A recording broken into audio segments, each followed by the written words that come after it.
Look at this guy. You see this guy? He is gone. That's right, Joe Lombardi is finally gone as offensive coordinator, which means officially he can no longer hurt us anymore.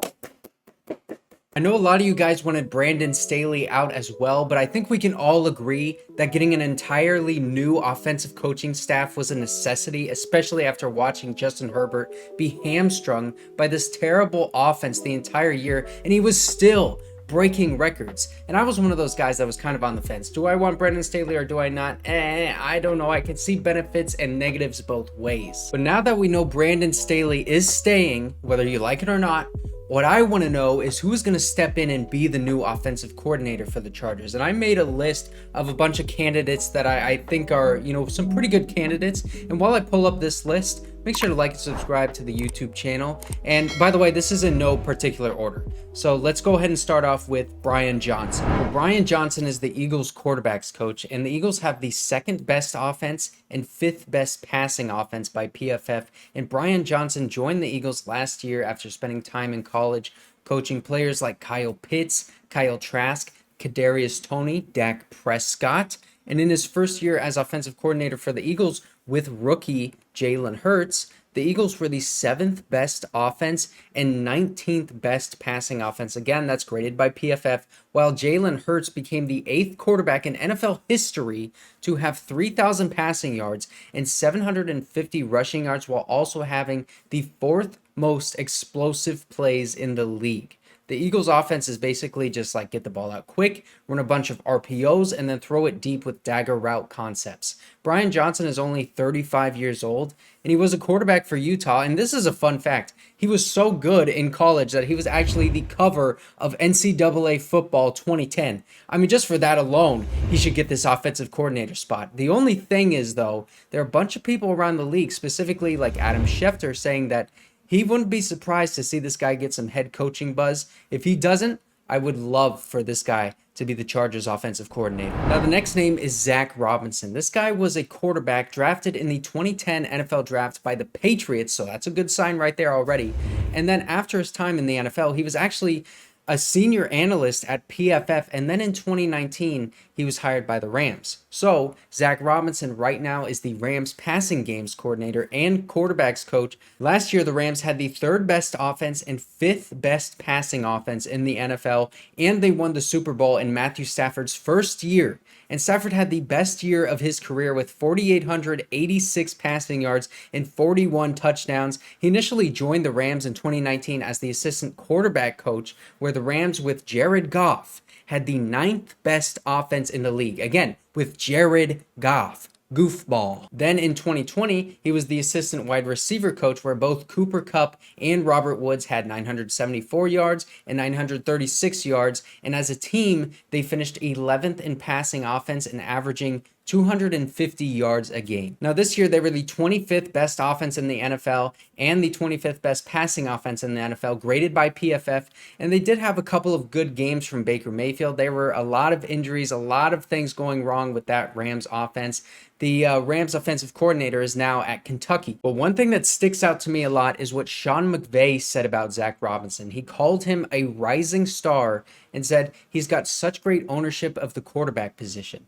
And if Sean McVay says that about a guy when his entire coaching staff has been poached so much with success in the NFL, then that tells me Zac Robinson has a lot of good qualities, and that's a guy you want as offensive coordinator. Now, this one is very interesting. I've seen a lot of Chargers fans want this. Frank Reich, the former Colts head coach, he won a Super Bowl as the offensive coordinator with the Eagles, but prior to that, he was actually the San Diego Chargers offensive coordinator. He took over after Ken Whisenhunt went to go coach the Tennessee Titans, and that was an awful tenure for Frank Reich. He was fired after a few seasons because of that rushing attack and just it was halfback dive and in running back draw all the time, and it never worked. It was terrible to see, but obviously he has grown from this, right? He took Carson Wentz and Nick Foles to the Super Bowl as offensive coordinator with the Eagles, and then with the Colts, he only had one losing season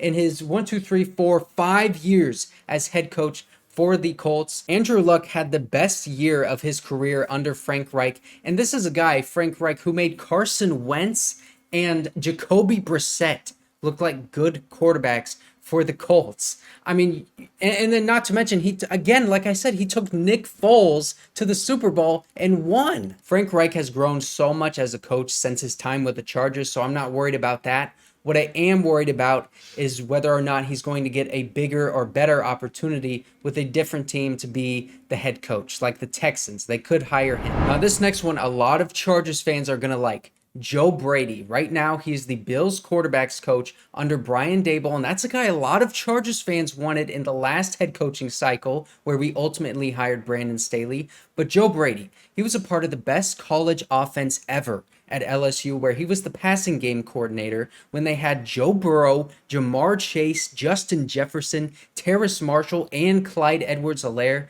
Joe Burrow had almost 5,700 passing yards that year and 60 touchdowns. Before that, Joe Brady was hired as the offensive assistant under Sean Payton in New Orleans. So just like Joe Lombardi, this is another Sean Payton coaching tree guy, which a lot of Chargers fans are going to get PTSD off of that alone. And then when he went to the Panthers in 2021, the Panthers had the 21st ranked offense. And then in 2022, they had the 32nd ranked offense by PFF. That is the worst in the league. And he was fired that year in December by Matt Rule. But here's what Matt Rule had to say, because he said that he hired Joe Brady out of his comfort zone. And he was basically saying that, yeah, I hired someone that I didn't have much history with, hiring someone from a different system than I knew. I'm glad I did it. Joe brought a lot to us when he was here, and we're going to continue to build off of that. So it sounds like maybe Matt Rule and Joe Brady had two different offensive systems that they were constantly butting heads with, and that's why the system didn't work in Carolina. Now, the last guy that I want to talk about is Thomas Brown, the Rams assistant head coach and tight ends coach.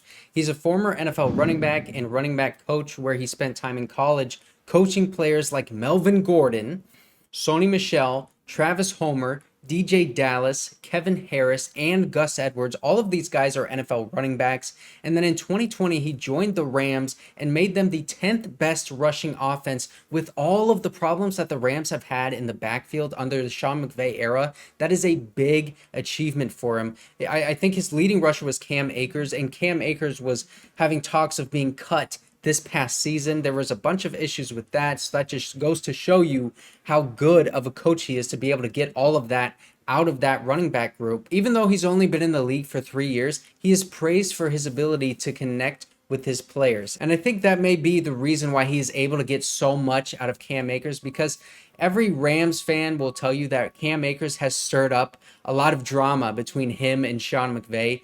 Possibly Thomas Brown was there, able to calm both of these two heads and get the most out of his running back. So those are some of the candidates to take over as offensive coordinator for the Chargers. Let me know out of this list who you guys would like to hire, and if there's anyone else that I didn't mention, which there are a lot that I did not mention, let me know who they are in the comments below and why you would hire them. Make sure to like and subscribe. Thank you guys for watching, and I'll see you guys next time.